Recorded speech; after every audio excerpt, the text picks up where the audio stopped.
আচ্ছা, টাকা জিনিসটা আসলে কি? কখনো ভেবে দেখেছেন? এটা কি শুধু কয়েকটা কাগজের নোট বা কিছু কয়েন? নাকি এর থেকেও অনেক বেশি কিছু? একদম তাই। আমাদের পকেটের ওই নোট থেকে শুরু করে ফোনের স্ক্রিনে ভেসে ওঠা একটা সংখ্যা পর্যন্ত টাকার এই যে একটা অবিশ্বাস্য জার্নি, চলুন আজ সেটাই ঘুরে দেখা যাক। তো আমাদের এই জার্নিটা শুরু হবে এমন একটা সময় থেকে যখন কোনো টাকাই ছিল না। ভাবা যায় কি বিশৃঙ্খলা ছিল তখন। সেখান থেকে আমরা দেখব টাকার আসল সুপার পাওয়ারগুলো কি কি। তারপর দেখব কিভাবে কয়েন এলো, তারপর কাগজের নোট, আর এরপর তো প্লাস্টিক মানি মানে কার্ডের যুগ। আর সব শেষে আমরা পৌঁছাবো আজকের দিনে, মানে আমাদের ডিজিটাল ওয়ালেটে। শুধু একটা মুহূর্তের জন্য ভাবুন তো, পৃথিবীতে কোনো টাকা নেই, একদম নেই। তো সকালে উঠে যে চাটা খাবেন ওটা কিভাবে কিনবেন? খুব সাধারণ একটা প্রশ্ন, তাই না? কিন্তু বিশ্বাস করুন, এই ছোট্ট একটা প্রশ্নের মধ্যেই লুকিয়ে আছে টাকার জন্ম থেকে আজকের দিনের পুরো ইতিহাসটা। চলুন তাহলে সেই রহস্যটা খুঁজে বের করা যাক। তো ওই যে প্রশ্নটা করলাম, তার উত্তর খুঁজতে আমাদের টাইম ট্রাভেল করে একটু অতীতে যেতে হবে। এমন একটা সময় যখন টাকা পয়সা মানে নগদ টাকার কোনো ধারণাই ছিল না। সেই সময়টা ছিল বিনিময় প্রথার যুগ। আর সত্যি বলতে বেশ বিশৃঙ্খল একটা জগৎ ছিল সেটা। এখন বিনিময় প্রথা বা বার্টার সিস্টেম শুনতে কিন্তু বেশ সহজ সরল লাগে, তাই না? ধরুন আমার কাছে চাল আছে আর আপনার দরকার চাল, আবার আপনার কাছে মাছ আছে যেটা আমার দরকার। ব্যাস, আমরা দুজন জিনিসটা বদলে নিলাম। সোজা হিসেব, কোনো টাকা নেই, নোট নেই, কিচ্ছু না, শুধু এক জিনিসের বদলে আরেক জিনিস। কিন্তু শুনতে যতটা সহজ লাগছে, ব্যাপারটা আসলে মোটেও ততটা সহজ ছিল না। সবচেয়ে বড় সমস্যা মানে আসল মাথা ব্যথার কারণ ছিল একটা জিনিস, যেটাকে বলে ডাবল কোইন্সিডেন্স অফ ওয়ান্টস। নামটা একটু খটমট, কিন্তু ব্যাপারটা সহজ। ধরুন আপনি কাপড় বানান আর আপনার খুব দরকার একজোড়া জুতো। এখন আপনাকে শুধু একজন জুতোর কারিগরকে খুঁজলে চলবে না, আপনাকে এমন একজনকে খুঁজে বের করতে হবে যার কিনা ঠিক ওই সময়েই আপনার বানালো কাপড়টাও দরকার। ভাবুন একবার কি অবস্থা! এটা তো অনেকটা খড়ের গাদায় সূচ খোঁজার মতো ব্যাপার, তাই না? আর ঠিক এই অসম্ভব জটিলতার সমাধান হিসেবে বলতে পারেন নায়কের মতো এন্ট্রি হল টাকার। দেখুন, টাকা কিন্তু শুধু একটা জিনিস না, এটা আসলে একটা আইডিয়া, একটা সমাধান, যার ছিল চারটে সুপার পাওয়ার, যা বিনিময় প্রথার সব সমস্যাকে এক ঝটকায় দূর করে দিয়েছিল। চলুন তো দেখি সেই সুপার পাওয়ারগুলো কী ছিল।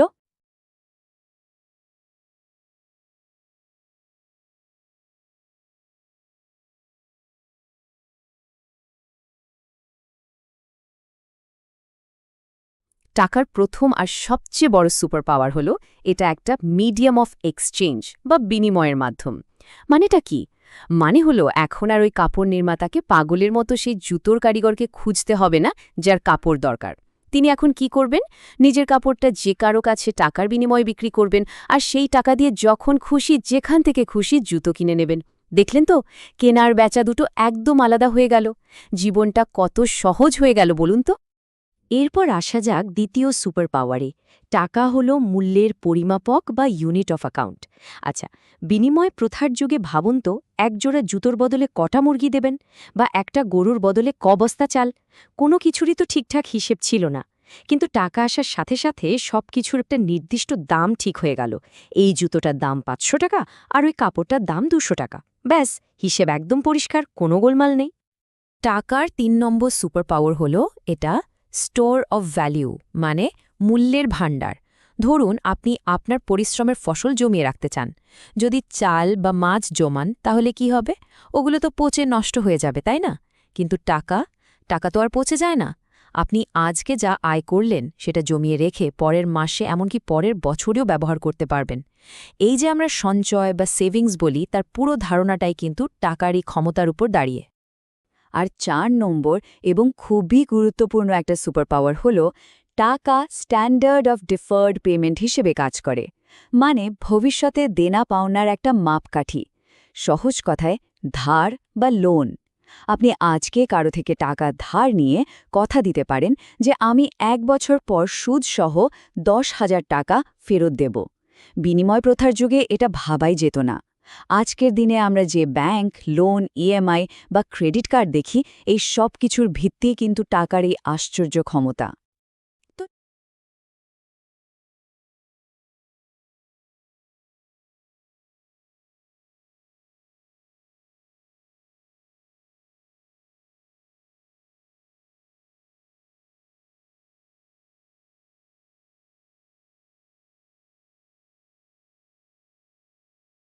টাকার এই 4টে সুপার পাওয়ারের কথা তো আমরা জানলাম, কিন্তু টাকা জিনিসটা দেখতে কেমন ছিল, মানে এর চেহারাটা কেমন ছিল? এই আইডিয়াটা বাস্তবে আসতে কিন্তু হাজার হাজার বছর লেগে গেছে। শস্যদানা, ঝিনুক থেকে শুরু করে ধাতব মুদ্রা আর তারপর আজকের কাগজের নোট, পুরো একটা বিবর্তনের গল্প আছে এর পেছনে। চলুন সেই গল্পটাই এবার শোনা যাক। একেবারে শুরুতে মানুষজন পণ্য মুদ্রা বা কোমোডিটি মানি ব্যবহার করত, মানে এমন সব জিনিস যার নিজেরও একটা দাম বা ব্যবহার আছে, যেমন ধরুন শস্য, ঝিনুক, এমনকি গবাদি পশু। কিন্তু ভাবুন তো, এক বস্তা চাল বা একটা গরু পকেটে নিয়ে ঘোরা কি সম্ভব? বা ছোটখাটো জিনিস কিনতে গেলে একটা গরুকে কেটে ভাগ করা খুবই মুশকিল ছিল। এই সমস্যা দূর করতেই এলো সোনা, রূপা, তামা এইসবে তৈরি ধাতব মুদ্রা। এগুলো সহজে নষ্ট হয় না, বহন করাও সহজ। আর তারপর আরও সুবিধার জন্য প্রায় 17 শতক নাগাদ এলো সরকার আর ব্যাংকের গ্যারেন্টির ওপর ভরসা করে চলা হালকা পাতলা কাগজের মুদ্রা, যাকে আমরা আজকে নোট বলে চিনি। এখানে না একটা দারুণ মজার ব্যাপার আছে, সেটা হলো ফেস ভ্যালু আর ইন্ট্রিনসিক ভ্যালুর পার্থক্য। ধরুন আপনার হাতে একটা 500 টাকার নোট আছে, ওটার ওপর 500 লেখা, তাই ওটার ফেস ভ্যালু হলো 500 টাকা। কিন্তু ওটা বানাতে যে কাগজ আর কালি লেগেছে তার দাম কি 500 টাকা? একদমই না, হয়তো 1-2 টাকা। কিন্তু ধরুন একটা সোনার কয়েন, ওটার উপর যাই লেখা থাক না কেন, সোনাটার নিজেরই একটা দাম আছে। এটাই হলো ইন্ট্রিনসিক ভ্যালু। আজকের দিনের টাকা কিন্তু পুরোটাই এই ফেস ভ্যালু বা মুখের কথার ওপরই চলে।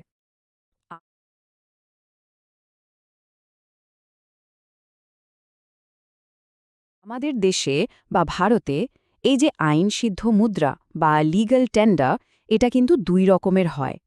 ধরুন আপনি খুব শখ করে একটা গাড়ি কিনতে গেলেন আর পেমেন্ট করার জন্য 1 বস্তা 1 টাকার কয়েন নিয়ে হাজির হলেন। জানেন কি, ওই গাড়ির শোরুম কিন্তু আইনত আপনার পেমেন্ট নিতে অস্বীকার করতে পারে, কারণ কয়েন হলো লিমিটেড লিগ্যাল টেন্ডার, মানে একটা নির্দিষ্ট পরিমাণ পর্যন্তই লেনদেন করা যায়। কিন্তু কাগজের নোট হলো আনলিমিটেড লিগ্যাল টেন্ডার। আপনি কোটি টাকার পেমেন্টও যদি নোট দিয়ে করেন, সেটা নিতে সবাই আইনত বাধ্য।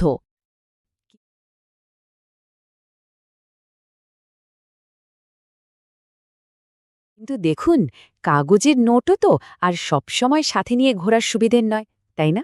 বড় অঙ্কের টাকা হলে তো কথাই নেই, বেশ ঝামেলার।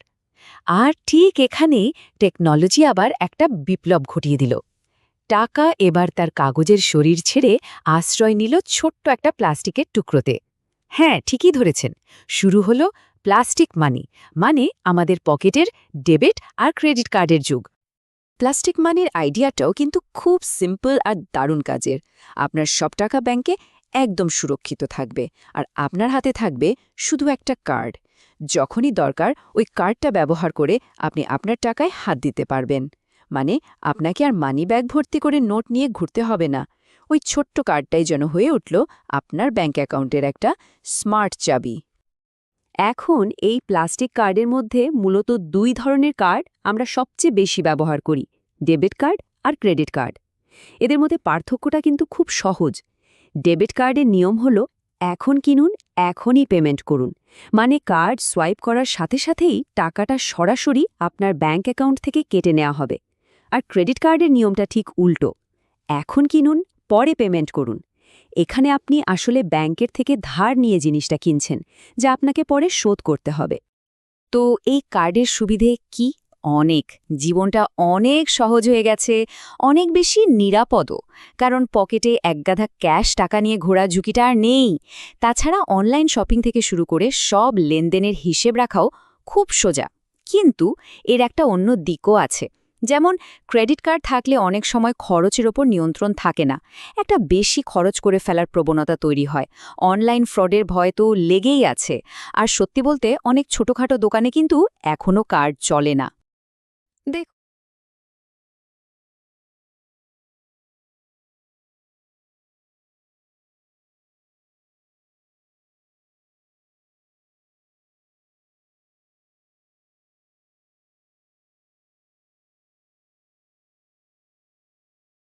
প্লাস্টিকের কার্ড ছিল টাকা অদৃশ্য হয়ে যাওয়ার দিকে প্রথম পদক্ষেপ।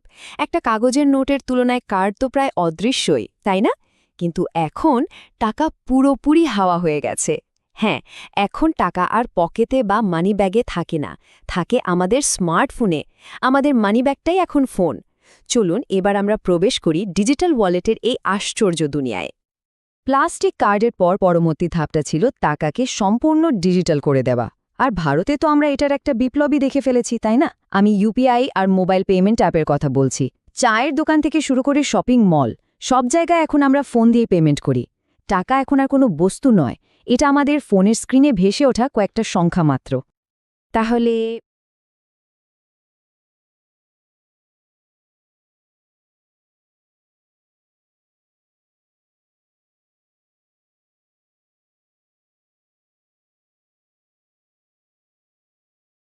পুরো ব্যাপারটা শেষে কোথায় গিয়ে দাঁড়ালো? একটা খুব সুন্দর কথা আছে, টাকা আসলে কোনো বস্তু নয়, এটা একটা চুক্তি। এটা এমন কতগুলো প্রতিশ্রুতির সমষ্টি যা আমরা সবাই মিলে বিশ্বাস করতে রাজি হয়েছি।